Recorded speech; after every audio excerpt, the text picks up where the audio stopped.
All right, we're starting a new unit here. We're going to be talking about right triangle trigonometry. And so the first thing we need to learn about are the three different trigonometric ratios that we're going to be using to solve right triangles. So let's go ahead and jump into this.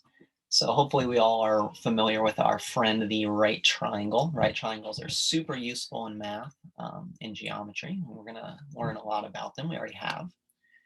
So super useful. One thing, Pythagorean theorem, right? The whole Pythagorean theorem thing is going on. So if we know two of the sides, we can always find the third.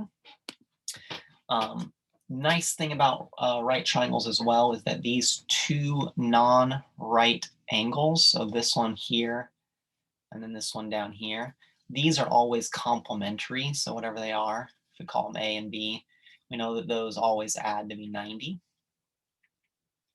It's a super useful property that we'll make use of a fair amount.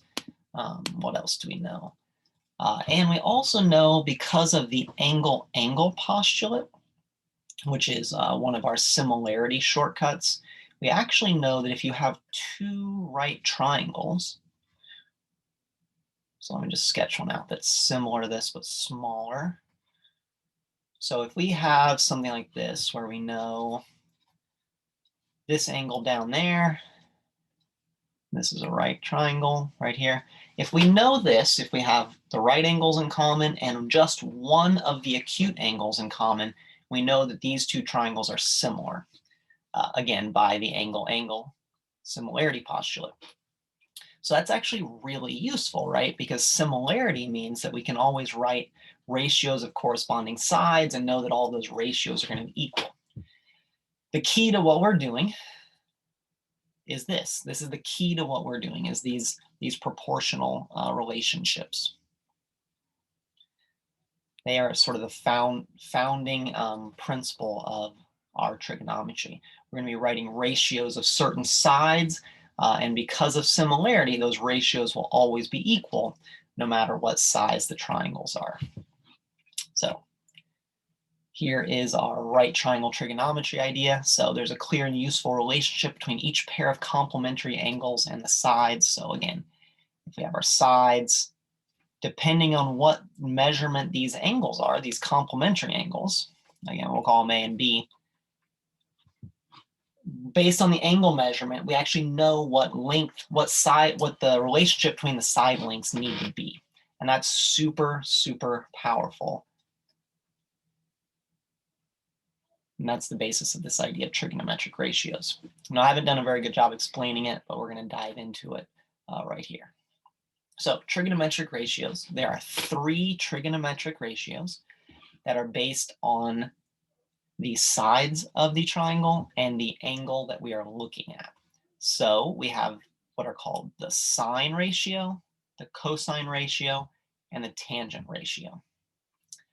And so we're just going to look at three of them right here. These are the three that I'm putting a box around. These are all based on the angle A. Okay, so we pick an angle in our triangle and then we write ratios based on that particular angle. So the sine ratio is equal to, this is the ratio that we're talking about, the opposite leg divided by the hypotenuse. Opposite leg is the leg that's across from it, A, over the hypotenuse, which is across from the right angle, A over C. Cosine is equal to the adjacent leg, so the leg that is next to, over the hypotenuse. Hypotenuse is the same. And then tangent is equal to the opposite leg divided by the adjacent leg. So the opposite leg is A divided by the adjacent leg is B.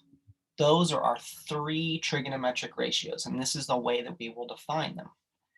Now, things change only a little bit if we look at the other angle, right? We can change the angle that we're using.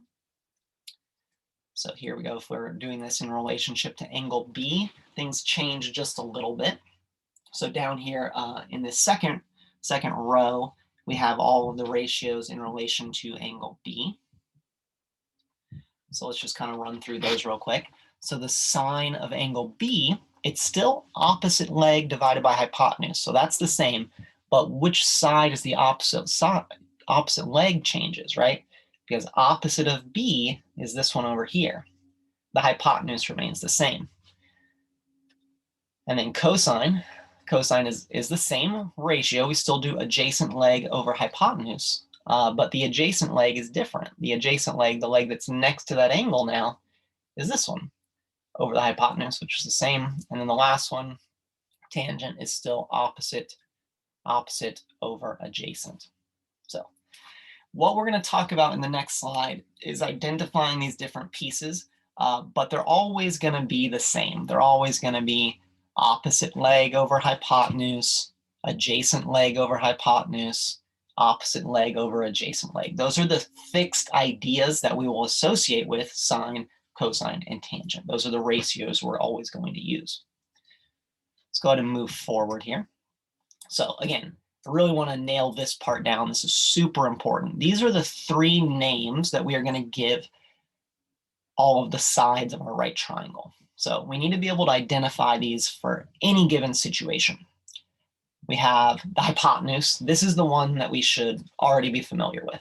The hypotenuse is always across from the right angle. So wherever the right angle is, hypotenuse is across from it. It's the longest side of our triangle.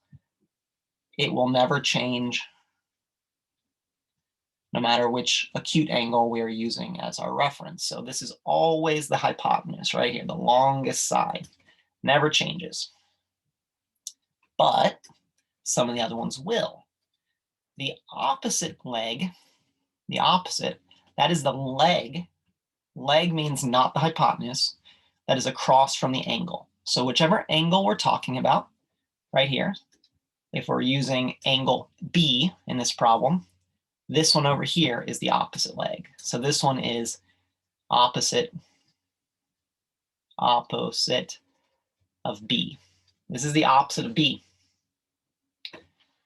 But if we change things up a little bit, if we're talking about a different angle, if we're talking about angle C, for instance, this one over here is the opposite of C.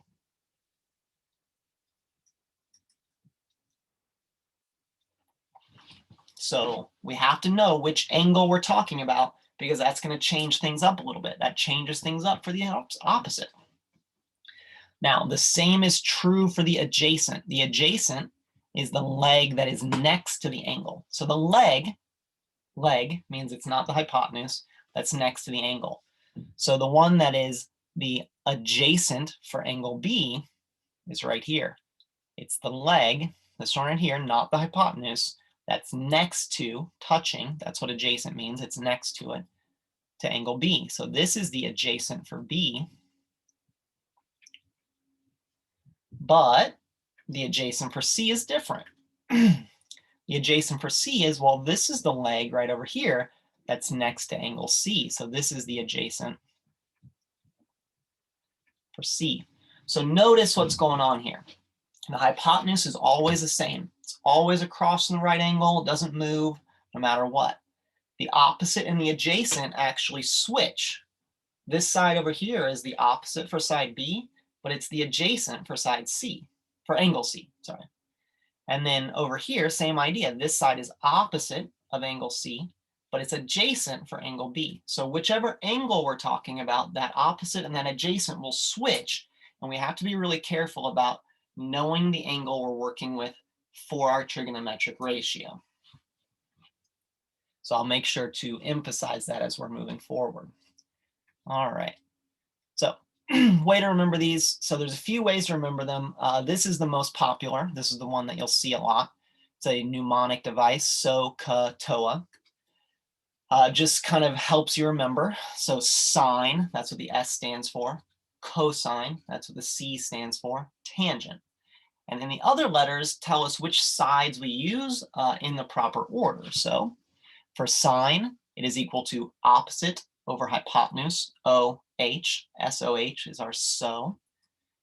Cosine is adjacent over hypotenuse, A over H. Right? And then the last one, tangent, is equal to opposite over adjacent, O over A. So sine equals opposite over hypotenuse, so cosine equals adjacent over hypotenuse, CAHTOA. Tangent equals opposite over adjacent. So it's just a way for you to sort of remember these things in the proper order and with the proper sides and all that stuff. We haven't really talked about it. These are abbreviations. SIN, COS, TAN. You've probably seen these buttons on your calculator before. Well, this is what they're for. They're for using with these trigonometric ratios to solve for angles and solve for sides of a right triangle. And that's what we're going to learn about next, is how do we actually use these to kind of solve stuff. That's kind of the main goal for this, for this section. But this is the thing that I will constantly be writing down to sort of help us remember which sides go with sine, which sides go with cosine, which sides go with tangent, and just helping us figure out which one to use for a given problem. All righty. So how does it work? So let's go ahead and write some trig ratios for this triangle right up here. And as we're doing them, we need to be very, very careful to pay attention to what angle is involved with our given trig function. These things here, cosine, tangent, sine, I'm going to call those our trig function. That's just a name that I'm going to be giving them, and we have to know what angle is going with it, okay? So for our first one, we're focusing only on angle A. So angle A is going to be the angle that we use to help us name the sides of our triangle. The one that won't change is down here. This one here is our hypotenuse, right? I'll just go ahead and give that an H. We always know that that's across from the right angle here, so here's our hypotenuse. Now, what about the other sides? Well, we have the opposite, which is across from our angle. So this is our opposite for angle A. And then we have the leg that is next to, which we'll call the adjacent, right? This is our adjacent. And this is all based on angle A, okay? If we're talking about angle B, it changes up a little bit, and we'll talk about that in a second. Now, we are supposed to write out what is the trig ratio for the cosine of angle A. Well, cosine, we use the middle part of our SOHCAHTOA, C-A-H. So this is telling us that cosine is equal to adjacent over hypotenuse. That's what this is telling us. So in our case, it is adjacent, that goes on top, over hypotenuse, that goes on bottom. So this is our ratio. This is the ratio that is associated with the cosine of angle A. Easy, right? It's not that easy. It's a lot of new information, but hopefully it made sense in terms of what I was doing. All right, now I went ahead and erased all that stuff up there because we're changing our angle. For the next two problems, we're actually going to be looking at angle B as our reference. So angle B, that's how we're going to name things. That does not change the hypotenuse. The hypotenuse is still over here. That's the one that stays in place. But it does switch things up a little bit. This one now becomes our opposite. It is now across from angle B. It used to be our adjacent, right? Because it was next to angle A. But now it's the opposite. And this one right here is our adjacent leg. Okay. I like to make these labels just so it's very clear. You can probably get away eventually after doing this enough with not labeling your triangle, but this is like step one. Make sure you label your triangle. All right, we are supposed to write out the tangent ratio for angle B. So using our mnemonic device, SOHCAHTOA, we're using tangent, so that's the TOA part. So this is telling us that tangent is equal to opposite over adjacent. So tangent is equal to opposite over adjacent. So opposite is 24 over adjacent is 7. So 24 over 7. That is the ratio right there for tangent of angle B. And then finally, our last one, we are doing the sine of angle B. So for sine, we're using the beginning of our SOHCAHTOA. It's the SO part, S-O-H. That tells us that the sine is equal to opposite over hypotenuse. So in our case, opposite hypotenuse, our ratio is equal to 24 over 25. You might notice as we're doing this, an interesting thing, or maybe it's not interesting, but I think it is, that this one, sine of angle B, is 24 over 25, and cosine of A is 24 over 25.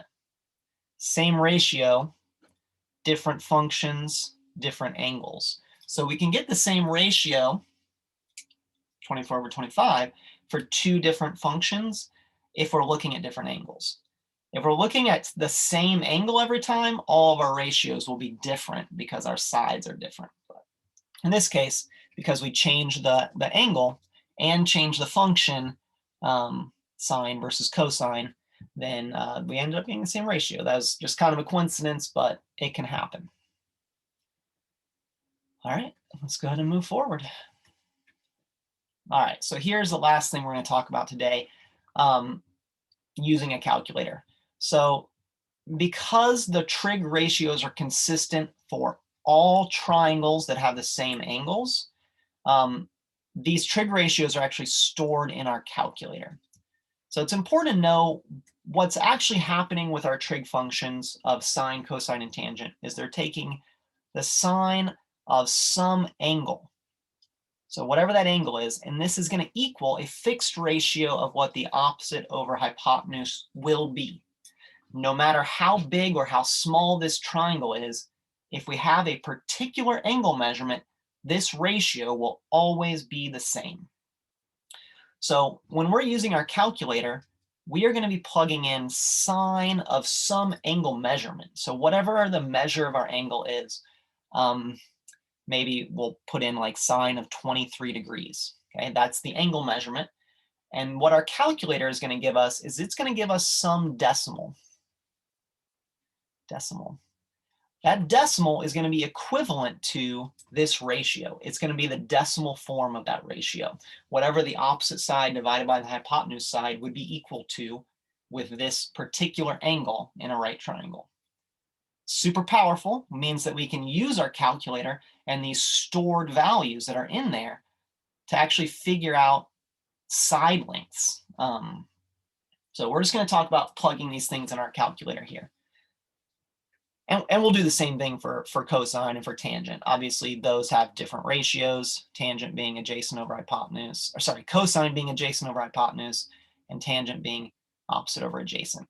So just, you know, we'll get different values depending on which trig function we use, sine, cosine, or tangent. But they will be fixed for every triangle that has the particular angle measurement we use. That will be what the ratio is equal to. Let's actually use the calculator. All right, so easiest way to do this is, well, the easiest way for us right now in remote is to use a online calculator. I'm going to use the Desmos scientific calculator. The link is up here. You can also just go to desmos.com and find their scientific calculator. You do need to make sure that your angle setting is in degrees. If it's not in degrees, there are some other ways that angles are commonly measured. The most common one that you'll see that it might be set to is rad. That stands for radians. We're not going to learn that in this class, but that's just another way that you can measure angles that are not in degrees. We're going to use degrees, so we just need to make sure that that's the way things are set up for us. Anyway, let's go ahead and open this up real quick. So I'll open it up. Just kind of familiarize ourselves with kind of what it looks like. You can use any calculator, but just you do need to kind of go through the same steps that we're doing here. Clear my drawings. So let's say, let's just say we have an angle measurement of, I don't know, 32 degrees. We're just making something up. Let's just talk about how we evaluate this. So right here, I can even draw like a little box around them. Here are our three trig functions, sine, cosine, and tangent. And we just press that button. Let's just say we want to do the sine. It gives us a place for that. We type in 32, 32. And it gives us the answer right there. This is the decimal version of this ratio. Now, when you're writing out an answer for this, or when we're using this, we recognize we're dealing with a decimal. This has been rounded, even when it's rounded to like 10 places like it is here, this still is a rounded value. This is not an exact value. So for precision, if we're going to do one of two things. We're either going to round it to a lot of decimal places, like we maybe will use 4 decimal places to make sure we're being accurate. That'll be, if we're working with a decimal, kind of the guidelines would be maybe four decimals. But even better than that, we're going to be using our calculator kind of at the very end. We're going to try to keep things uncalculated, unestimated with this decimal until the very end. And at the very end, we will go ahead and round our answer to whatever we want it to be. But this is important to know how to just kind of punch this in and go from there. Let's go ahead and do another one. Let's just do, I don't know, tangent of 32 degrees, tangent of 32. We'll get a different ratio here. Tangent, we got a slightly different number. Again, if we're going to use the decimal, we'll use 4 decimal places. Let's just go ahead and do the last one, cosine of 32. There you go. So same angle, different trig functions, so we got different ratios. And we can put in whatever angle we want that's going to show up in a right triangle. So we wouldn't want to put in an angle bigger than 100, bigger than 90 degrees, right? Because that's not possible to be in a right triangle. But let's just say we did cosine of 56, for instance, right? It's still going to give us in there. All these ratios are stored, so to speak, or our calculator has a way to figure them out. And we just need to make sure we can do that. Cool. Let's go ahead and go back here. Again, Desmos scientific calculator is a good one. Honestly, you can use your phone. You can use all kinds of different things. This one I find to be very easy and intuitive to use. That's why I'm recommending it. All right. So you can see here's some examples. So we go in there. Tangent, 11 degrees. You got to make sure that it says degrees here. That is important because if you click this button right there, it'll change it to radians. Anyway, you put that in, you get the decimal approximation. Same idea here with sine. You put this in, it's in degree mode, gives you the decimal approximation. Or cosine, you put that in, gives you the decimal approximation. All right, this is going to be what we're doing next. So we're going to talk about how we actually use this to help us solve stuff with right triangles. But I'm going to go ahead and end part 1 right here, and I'll see you guys later.